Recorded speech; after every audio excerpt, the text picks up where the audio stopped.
ಉಚ್ಚಾಟನೆಯ ಬಳಿಕ ಸಿಡಿದೆದ್ದಿದ್ದಾರೆ ರೆಬಲ್ ನಾಯಕ ಯತ್ನಾಳ್. ನನ್ನ ಉಚ್ಚಾಟನೆ ಮಾಡಲು ಬಿಎಸ್ವೈ ಕುಟುಂಬ ಕಾರಣ ಅಂಥೇಳಿ ಮತ್ತೊಮ್ಮೆ ಪುನರುಚ್ಚರಿಸಿದ್ದಾರೆ. ಈ ಕುಟುಂಬದ ಭ್ರಷ್ಟಾಚಾರಕ್ಕೆ ಹಿಂದೂಗಳು ಕೂಡ ಬೇಸತ್ತಿದ್ದಾರೆ ಅಂಥೇಳಿ ಮತ್ತೊಮ್ಮೆ ಮಗದೊಮ್ಮೆ ಬಿಎಸ್ ಯಡಿಯೂರಪ್ಪ ಕುಟುಂಬದ ವಿರುದ್ಧ ವಾಗ್ದಾಳಿಯನ್ನು ಮುಂದುವರಿಸ್ತಾ ಇದ್ದಾರೆ ಯತ್ನಾಳ್ ಅವರು. ಬ್ರ್ಯಾಂಡ್ ಯತ್ನಾಳ್ ನಮ್ಮ ಒಟ್ಟಿಗೆ ಇದ್ದಾರೆ. ಈಗ ಮೊದಲನೇದಾಗಿ ನಿಮಗೆ ಉಚ್ಚಾಟನೆ ಆದ ನಂತರ ಮೊದಲನೇ ಬಾರಿಗೆ ವಿಜಯಪುರ ಬಂದಿದ್ದೀರಿ. ಏನು ನಿಮ್ಗೆ ಯಾವ ಈ ಉಚ್ಚಾಟನೆ ಪ್ರಮುಖ ಕಾರಣ ಯಾರು? ಅದೇ ಕುಟುಂಬ, ಯಡಿಯೂರಪ್ಪ ಕುಟುಂಬ, ಮತ್ತಾರು ಬೇರೆ ಯಾರು ಇಲ್ಲ ಕಾರಣ. ಈಗ ಹೊಸ ಪಕ್ಷ ಕಟ್ಟಲಿಕ್ಕೆ ನಿಮ್ಮ ಅನೇಕ ಏನು ಅಂತಂದರೆ ಅಭಿಮಾನಿಗಳಾಗಲಿ BJP ಕಾರ್ಯಕರ್ತರು ನಿಮಗೆ ಒತ್ತಾಯ ಮಾಡ್ತಾ ಇದ್ದಾರೆ, ಫೋನ್ ಮಾಡಿದ್ರಿ. ಈ ಬಗ್ಗೆ ಏನಲ್ಲಿ ಏನು ವಿಚಾರ ಮಾಡಿದ್ರಿ? ಯಾವ ರೀತಿ ಜಾಗೃತಿ ಮೂಡಿಸ್ಲಿಕ್ಕೆ? ನೋಡ್ರಿ, ವ್ಯಾಪಕವಾಗಿ ರಾಜ್ಯದಲ್ಲಿ BJP ಬಗ್ಗೆ ಅಸಮಾಧಾನ ಭಾಳ ಇದೆ. ಯಾಕಂದರೆ ಹಿಂದೂಗಳ ರಕ್ಷಣೆ ಮಾಡ್ತಾ ಇಲ್ಲ, ವ್ಯಾಪಕ ಭ್ರಷ್ಟಾಚಾರ ಮಾಡ್ತಾ ಇದ್ದಾರೆ. ಕಾಂಗ್ರೆಸ್ನವ್ರ ಜೊತೆಗೆ ಇವರು ಅಡ್ಜಸ್ಟ್ಮೆಂಟ್ ಆಗಿದ್ದಾರೆ ಅಂತ ಗಂಭೀರ ಆರೋಪ ಜನಸಾಮಾನ್ಯರು ಮಾಡ್ತಾ ಇದ್ದಾರೆ. ನೀವು ಕಮೆಂಟ್ಸ್ ತೆಗೆದು ನೋಡಿರಿ. ಇವತ್ತು ವಿಜಯೇಂದ್ರನ ಎಕ್ಸ್ನಲ್ಲಿ ನೋಡ್ರಿ, ಅಲ್ಲಿದಿಂದ ನಮ್ಮ ಭಾರತೀಯ ಜನತಾ ಪಾರ್ಟಿಗೆ BJP ಕರ್ನಾಟಕ ಅಲ್ಲಿ ಹೋಗಿ ನೋಡಿರಿ. ನೀನು ಅಡ್ಜಸ್ಟ್ಮೆಂಟ್ ನನ್ನ ಮಗ ಅದಿ, ನೀ ಯಾವಾಗ ಕಿತ್ಕೊಂಡು ಹೋಗ್ತೀಯಾ, ನೀವು ರಾಜೀನಾಮೆ ಕೊಟ್ಟು ಹಾಳಾಗಿ ಹೋಗು, ಹಿಂಗೆ ಕಮೆಂಟ್ ಮಾಡ್ಲಕತ್ತ. ನೀವು ಅದನ್ನು ನೋಡಿರಿ. 1, 2, 3 ಇರ್ತಾವಲ್ಲ ಪಂಗರು. ಜೈ BYV ಯಡಿಯೂರಪ್ಪನೇ ನಮ್ಮ ಹುಟ್ಟಿಸಿದ ನಾಯಕ ಅನ್ನೋಂಥವ್ರು ಅದಾರ 4 ಮಂದಿ. ಆದರೆ 99% ವಿಜೇಂದ್ರ ವಿರುದ್ಧ ಅಲೆ ಕರ್ನಾಟಕದಲ್ಲಿದೆ. ಅದನ್ನು ಹೈಕಮಾಂಡ್ ಗಮನಕ್ಕೆ ತೊಗೊಂಡು ಏನು ಇವರ ಯಡಿಯೂರಪ್ಪ ಕುಟುಂಬ 1, 2, 3 ಸ್ವಾಮಿಗಳನ್ನ ಹಿಡಿದಾರೆ, ಅವ್ರ ಕಡೆಯಿಂದ ಸ್ಟೇಟ್ಮೆಂಟ್ ಕೊಡಿಸ್ತಾರೆ. ಅಟ್ಟಕ್ಕೆ ಮ್ಯಾಗಿನವ್ರು ಗಾಬರಿ ಆಗ್ತಾರೆ. ಏನೂ ಗಾಬರಿ ಆಗೋವಂಥದ್ದು ಅವಶ್ಯ ಇಲ್ಲ. ಈ ನಾಡಿನ ಜನ ಯಾವುದೋ ಒಬ್ಬ ಸ್ವಾಮಿ ಹೇಳಿದ್ಕೊಳ್ಳಿ ನಾವು ಓಟ್ ಹಾಕೋದಿಲ್ಲ. ಇಲ್ಲೇ ನಾವು ನೋಡ್ತೀವಿ, ಎಷ್ಟೋ ಸ್ವಾಮಿಗಳು ನಮ್ಮ ವಿರುದ್ಧ ಹೇಳಿಕೆ ಕೊಟ್ಟರೆ ಯಾರೂ ಅದಕ್ಕೆ ಕೇರ್ ಮಾಡೋದಿಲ್ಲ. ಅದಕ್ಕೆ ಹೈಕಮಾಂಡ್ ಗಂಭೀರವಾಗಿ ತಗೊಳ್ಳತ್ತು ವಿನಂತಿ ಮಾಡ್ಕೋತೇನೆ.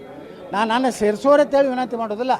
ಪಕ್ಷದ ದೃಷ್ಟಿಯಿಂದ ಯಡಿಯೂರಪ್ಪ ಕುಟುಂಬದಿಂದ ಮುಕ್ತ ಮಾಡಿರತ್ತೆ ವಿನಂತಿ ಮಾಡ್ಕೋತೀವಿ. ಹಿಂದೂ ಪಕ್ಷ ಕಟ್ಟಲಿಕ್ಕೆ ಈಗ ಅನೇಕ ಕರೆ ಬಂದಿದ್ದಾವೆ, ನೀವು ಕೂಡ ಹಾಗೆ ಹಿಂದೂ ಪಕ್ಷ ಕಟ್ಟೋ ಬಗ್ಗೆ ನಿಟ್ಟಿನಲ್ಲಿ ಯಾವಾಗ ಪಕ್ಷ ಕಟ್ತೀರಿ, ಇದಕ್ಕೆ ಯಾವಾಗ ಮುಂದಾಗ್ತೀರಿ, ಅದೆಲ್ಲ ರೂಪುರೇಷೆಗಳು ತಯಾರಾಗಿದೆ. ನೀವು ಆ ಪೂಜೆ ಮಾಡೋರು ಮಾಡಲಿಲ್ಲರಿ, ಮುತ್ತೈದವ್ರು ಪೂಜೆ ಚಾಲು ಮಾಡಿರಿ. ಹಿಂದೂ ಪಕ್ಷ ಕಟ್ಟಲಿಕ್ಕೆ ನೀವೀಗ ಮುಂದಾಗ್ತಾ ಇದ್ದೀರಿ, ನಿಮ್ಗೆ ಕಟ್ಟಬೇಕು ಅಂತೇಳಿ ಅನೇಕ ಜನರು ಕೂಡ ಕಟ್ಟಬೇಕಂತಿಲ್ಲ. ಜನಾಭಿಪ್ರಾಯ ಬರ್ತಾ ಇದೆ, ಜನರ ಕಾರ್ಯಕರ್ತರ ಕೂಗು ಬರ್ತಾ ಇದೆ, ಹಿಂದೂ ಕಾರ್ಯಕರ್ತರ ಕೂಗು ಬರ್ತಾ ಇದೆ. ಅದಕ್ಕೆ ಅವ್ರದ್ದು ಕೂಗು ಏನಿದೆ ಅದ್ರ ಬಗ್ಗೆ ಸರ್ವೆ ಮಾಡ್ತೀವಿ, ನಿರ್ಣಯ ತಗೋತೀವಿ. ಅಂದರೆ ಯಾವಾಗ ವಿಜಯದಶಮಿಗೆ ನಾವು ನೋಡ್ತೀವಿ ರೀ, ಅಲ್ಲಿ ತನಕ ಸರ್ವೆ ಮಾಡ್ತೀವಿ. ವಿಜಯದಶಮಿ ದಿವಸ BJPನೇ ಶುದ್ಧ ಆಯಿತು, ರಿಪೇರಿ ಆಯ್ತು ಅಂದರೆ ಒಳ್ಳೆಯದು. ಸಂಭ್ರಮಾಚರಣೆ ಕೂಡ ನಡೀತಾ ಇದೆ. ಯತ್ನಾಳ್ ಉಚ್ಚಾಟನೆ ಆದ ತಕ್ಷಣ ಸಂಭಾಷಣೆ ಮಾಡಿದರು. ಮನೆಯಲ್ಲಿದ್ದಂಥ ವೈಟ್ ಶರ್ಟ್ ಎಲ್ಲ ಹೊರಗಡೆ ಬಂದು ಕಬಡ್ಡಿ ಮೂರ್ಖರು ಅದಾರ ಅವರು. ಬಿಜಾಪುರನಾಗ ಅವ್ರು ಯಾರೂ ಗೆಲ್ಲುವುದಿಲ್ಲ. ನಾನೇ ಅಭ್ಯರ್ಥಿ, ನಾನೇ ಗೆಲ್ಲ. ಮುಂದಿನ ಹೋರಾಟ ಯಾವ ರೀತಿ ಜನಜಾಗೃತಿ ಅಂದ್ರೆ ಏನು ಮೂಡಿಸ್ತೀವಿ? ಜನಜಾಗೃತಿ ಮಾಡ್ತೀವಿ ನೋಡಿ, ಅಭಿಪ್ರಾಯ ತೊಗೋತೀವಿ ಸೋಷಿಯಲ್ ಮೀಡಿಯಾ ಮೂಲಕ. ಎದ್ರ ಬಗ್ಗೆ ಅದು ಕ್ವಶನ್ ಹಾಕ್ತೀವಿ, ನಿಮ್ಗೆ ಕಳಿಸ್ತೀವಿ. ಅದನ್ನು ಏನು ನಾವು ಇದು ಮಾಡ್ತೀವಿ. ಇದಿಷ್ಟು ಯತ್ನಾಳ್ ಅವ್ರ ಮಾತು. ವಿಜಯಪುರದ ಕ್ಯಾಮ್ರಾ ಪರ್ಸನ್ ಸುನೀಲ್ ಜೊತೆ ಪುರುಷೋತ್ತಮ್ ಕುಲಕರ್ಣಿ, ಪಬ್ಲಿಕ್ ಟಿವಿಗಾಗಿ. ಇದು ಯತ್ನಾಳ್ ಅವರ ಮಾತು. ಹೊಸ ಪಕ್ಷ ಕಟ್ಟುವಂತಹ ಮಾತುಗಳನ್ನಾಡಿದ್ದಾರೆ. ಇದು BJPಯ ಹೈಕಮಾಂಡ್ ಮೇಲೆ ಒತ್ತಡ ಹೇರುವಂತಹ ತಂತ್ರನ? ನಿಜಕ್ಕೂ ಕೂಡ ಹೊಸ ಪಕ್ಷದ ಉದಯ ರಾಜ್ಯ ರಾಜಕಾರಣದಲ್ಲಾಗುತ್ತಾ ಗೊತ್ತಿಲ್ಲ. ರಾಜ್ಯ ರಾಜಕಾರಣದಲ್ಲಿ ಹೊಸ ಪಕ್ಷದ ಉದಯ ಇದೇ ಮೊದಲಲ್ಲ. ಕೆಂಗಲ್ ಹನುಮಂತಯ್ಯ ಅವರಿಂದ ಹಿಡಿದು BS ಯಡಿಯೂರಪ್ಪ ಅವರಿಗೂ ಕೂಡ ಸಾಕಷ್ಟು ಪ್ರಾದೇಶಿಕ ಪಕ್ಷಗಳು ಬಂದಿದ್ದಾವೆ, ಹೋಗಿದ್ದಾವೆ. ಅದರಲ್ಲಿ ಉಳಿದಿರೋದು ಮಾತ್ರ JDS ಒಂದೇನೆ. ಬಟ್ ಯತ್ನಾಳ್ ಅವರ ಈ ಸ್ಟೇಟ್ಮೆಂಟು ಇಲ್ಲಿಗೆ ಸ್ಟಿಕ್ ಆನ್ ಆಗುತ್ತಾ ಅಥವಾ ಮತ್ತೇನೆಲ್ಲ ಬೆಳವಣಿಗೆಗಳಿಗೆ ಸಾಕ್ಷಿಯಾಗುತ್ತೆ ಅನ್ನೋದನ್ನು ಕಾದು ನೋಡಬೇಕಿದೆ. ಮತ್ತಷ್ಟು ಡೀಟೇಲ್ಸನ್ನು ಕೊಡ್ತಾರೆ. ಮಸೂದ್ ನೇರ ಸಂಪರ್ಕದಲ್ಲಿ ಜಾಯಿನ್ ಆಗಿದ್ದಾರೆ.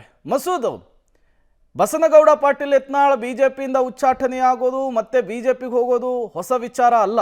ಬಟ್ ಈಗ ಉಚ್ಚಾಟನೆ ಆಗಿರುವಂತಹ ಯತ್ನಾಳ್ಗೆ ಹೊಸ ಪಕ್ಷವನ್ನು ಕಟ್ಟುವಂತಹ ಅನಿವಾರ್ಯತೆ ಇದೆಯಾ ಅನ್ನೋದು ಒಂದು ಕಡೆ ಇರುವಂತಹ ಪ್ರಶ್ನೆ. ಮತ್ತೊಂದು ಕಡೆ ಈ ಹೊಸ ಪಕ್ಷವನ್ನು ಕಟ್ಟಿದ್ದೇ ಆದರೆ ಅದನ್ನು ಸರ್ವೈವ್ ಮಾಡುವಂತಹ ಅತಿದೊಡ್ಡ ಸವಾಲು ಕೂಡ ಅವ್ರ ಮುಂದಿದೆ. ಇವೆಲ್ಲವನ್ನು ಕೂಡ ಗಮನಿಸ್ತಾ ಇದ್ರೆ ಕೇವಲ ಇದೊಂದು ಸ್ಟೇಟ್ಮೆಂಟ್ಗೆ ಮಾತ್ರ ಸೀಮಿತ ಆಗ್ತಾ ಇದೆಯೋ, ಒಂದು ಪಕ್ಕ ಬ್ಲೂ ಪ್ರಿಂಟ್ ಇಟ್ಕೊಂಡು ಈ ರೀತಿ ಮಾತನಾಡ್ತಿದ್ದಾರೋ ಯತ್ನಾಳ್, ಹೇಗೆ ಅಂತ ಹೇಳಿ ಮಸೂದ್ ಇದು? ಪ್ರೇಮ್, ಹೊಸ ಪಕ್ಷ ರಾಜ್ಯದಲ್ಲಿ ಅಥವಾ ಬೇರೆ ರಾಜ್ಯಗಳಲ್ಲಿ ಸೃಷ್ಟಿಯಾಗಬೇಕು ಅಂದರೆ ಆ ಥರದೊಂದು ರಾಜಕೀಯ ಸನ್ನಿವೇಶ, ರಾಜಕೀಯ ತುರ್ತು ಅಗತ್ಯ ಸೃಷ್ಟಿಯಾಗಬೇಕು. ಇಲ್ಲ ಜನ ಬಯಸಬೇಕು, ಇಲ್ಲ ಆ ನಾಯಕ ಹೊಸ ಪಕ್ಷ ಕಟ್ಟಿ ದಕ್ಕಿಸ್ಕೊಳ್ಳುವಂತಹ ಪ್ರಭಾವಿಯಾಗಿರಬೇಕು. ಇತ್ತೀಚೆಗೆ ಒಂದು ಪ್ರತಿಷ್ಠೆಯನ್ನು ಮುಂದೆ ಇಟ್ಕೊಂಡು ಹೊಸ ಪಕ್ಷ ಕಟ್ತೇವೆ ಅನ್ನುವಂತಹ ವಿಚಾರವನ್ನು ಹಲವು ನಾಯಕರು ಮಾತಾಡ್ತಾ ಇದ್ದಾರೆ. ಜನಾರ್ದನ್ ರೆಡ್ಡಿ ಅವರು ಹೊಸ ಪಕ್ಷ ಕಟ್ಟಿ ಅದರಲ್ಲೂ ಕೂಡ ವಿಫಲ ಆಗಿ ಮತ್ತೆ ಅವರು ಬಿಜೆಪಿಗೆ ವಾಪಸ್ ಬಂದಾಯಿತು. ಇದು ತಾಜಾ ಉದಾಹರಣೆ. ಈಗ ಯತ್ನಾಳ್ ಅವರು ಅವರ ಉಚ್ಚಾಟನೆಯನ್ನೇ ಮುಂದೆ ಇಟ್ಕೊಂಡು ಅದನ್ನೇ ಸವಾಲಾಗಿ ಸ್ವೀಕಾರ ಮಾಡಿಕೊಂಡು ಪ್ರತಿಷ್ಠೆಯನ್ನು ಮುಂದೆ ಇಟ್ಕೊಂಡು ಈಗ ಹೊಸ ಪಕ್ಷ ಕಟ್ತೀನಿ ಅಂತಿದ್ದಾರೆ. ಅವರು ಇವತ್ತು ಹೇಳಿರುವಂಥದ್ದು ವಿಜೇಂದ್ರ ಅವ್ರನ್ನ ಮುಂದುವರಿಸಬಾರ್ದು. ಒಂದು ವೇಳೆ ಅವರು ಹೈಕಮಾಂಡ್ ಅವರು ಅವ್ರನ್ನೇ ಮುಂದುವರಿಸ್ತಾರೆ ಅಂತಂದರೆ ಆ ಹೊಸ ಪಕ್ಷ ಕಟ್ಟುವಂಥ ಅನಿವಾರ್ಯತೆ ಆಗುತ್ತೆ. ಆ ಥರದ ಅನಿವಾರ್ಯತೆ ಸೃಷ್ಟಿ ಆದರೆ ವಿಜಯದಶಮಿ ಸಂದರ್ಭದಲ್ಲಿ ಹೊಸ ಪಕ್ಷ ಕಟ್ತೇವೆ ಅನ್ನುವಂಥ ಮಾತನ್ನು ಹೇಳಿದ್ದಾರೆ. ಈ ಸಂಬಂಧಪಟ್ಟಂತೆ ಬೀದರಿಂದ ಚಾಮರಾಜನಗರದವರೆಗೂ ಕೂಡ ಪ್ರವಾಸ ಮಾಡಿ ಜನಾಭಿಪ್ರಾಯ ಸಂಗ್ರಹ ಮಾಡ್ತೇನೆ ಅನ್ನುವಂಥ ಮಾತನ್ನು ಕೂಡ ಹೇಳಿದ್ದಾರೆ. ಇಲ್ಲಿ ವಿಜೇಂದ್ರ ಅವರು ರಾಜ್ಯಾಧ್ಯಕ್ಷರಾಗಿ ಮುಂದುವರಿಲ್ಲ ಬೇರೆ ವಿಚಾರ. ಆದರೆ ಅವರು ಮುಂದುವರೆದರೆ ಹೊಸ ಪಕ್ಷ ಕಟ್ತೀನಿ ಅಂತ ಹೇಳಿದರೆ, ಜೊತೆಗೆ ತುಂಬ ಜನ ಹಿಂದುತ್ವದ ಪರ ಇರುವಂಥವರು ನಾವೇ ಹಣ ಕೊಡ್ತೇವೆ ಹಿಂದೂಗಳ ರಕ್ಷಣೆಗೆ, ಹಿಂದುತ್ವದ ರಕ್ಷಣೆಗೆ, ಹೊಸ ಪಕ್ಷ ಕಟ್ಟಿ ಅಂತ ಹೇಳ್ತಿದ್ದಾರೆ. ಬಿಜೆಪಿಯಲ್ಲೂ ಕೂಡ ಹಿಂದೂ ಪರ ನಾಯಕರನ್ನ ತುಳಿಯುವಂಥ ಕೆಲಸ ಆಗ್ತಿದೆ. ಹಾಗಾಗಿ ಎಲ್ಲರೂ ಕೂಡ ಒಗ್ಗೂಡಿಸ್ಕೊಂಡು ಹೊಸ ಪಕ್ಷ ಕಟ್ತೇನೆ ಅನ್ನುವಂಥ ಸುಳಿವನ್ನು ಕೊಟ್ಟಿದ್ದಾರೆ. ಈಗಿನ ಸನ್ನಿವೇಶಕ್ಕೆ ಅದು ಸಾಧ್ಯನಾ ಅನ್ನುವಂಥದ್ದು ಕೂಡ ಒಂದು ರೀತಿಯಲ್ಲಿ ಮರು ಅವಲೋಕನವನ್ನು ಯತ್ನಾಳ್ ಅವರು ಕೂಡ ಮಾಡಬೇಕು. ಅವ್ರ ಜೊತೆಗೆ ಯಾರೆಲ್ಲ ಬೆಂಬಲ ಕೊಡ್ತಿದ್ದಾರೆ ಅವರು ಕೂಡ ಮಾಡಬೇಕು. ಯತ್ನಾಳ್ ಒಬ್ಬರಿಂದಲೇ ಈ ಒಂದು ಆಗೋದಿಲ್ಲ. ಅವರ ತಂಡದ ಸದಸ್ಯರು ಇನ್ನೂ ಕೂಡ ಬಿಜೆಪಿಲಿ ಇದ್ದಾರೆ. ಯತ್ನಾಳ್ ಅವ್ರನ್ನ ಮರಳಿ ತರ್ತೇವೆ ಅನ್ನುವಂಥ ಮಾತನ್ನು ಹೇಳ್ತಿದ್ದಾರೆ. ಹಾಗಾಗಿ ಒಂದು ರೀತಿಯಲ್ಲಿ ಗೊಂದಲದ ಸನ್ನಿವೇಶ. ಈ ಸನ್ನಿವೇಶದ ನಡುವೆನೇ ಹೊಸ ಪಕ್ಷದ ಸುಳಿವನ್ನು ಯತ್ನಾಳ್ ಅವರು ಕೊಟ್ಟಿದ್ದಾರೆ. ಸೊ ಮುಂದಿನ ದಿನಗಳಲ್ಲಿ ಯಾವ ರೀತಿ ಅದಕ್ಕೆ ಪೂರಕವಾದಂಥ ಸನ್ನಿವೇಶ ನಿರ್ಮಾಣ ಆಗುತ್ತೆ ಅಂತ ಕಾದೊಡ್ಬೇಕು. ಇನ್ನು ಯತ್ನಾಳ್ ಅವರು ಈ ಹೇಳಿಕೆಯನ್ನು ನಿಜ ಮಾಡ್ತಾರೆ ಅನ್ನುವಂಥದ್ದು ಕೂಡ ರಾಜಕೀಯವಾಗಿ ದೊಡ್ಡ ಮಟ್ಟದಲ್ಲಿ ಕುತೂಹಲ ಮೂಡಿಸ್ತಾ ಇದೆ. ಪ್ರೇಮ್, ಥ್ಯಾಂಕ್ ಯು ಮಸೂದ್ ತಮ್ಮೆಲ್ಲ ಮಾಹಿತಿಗಾಗಿ.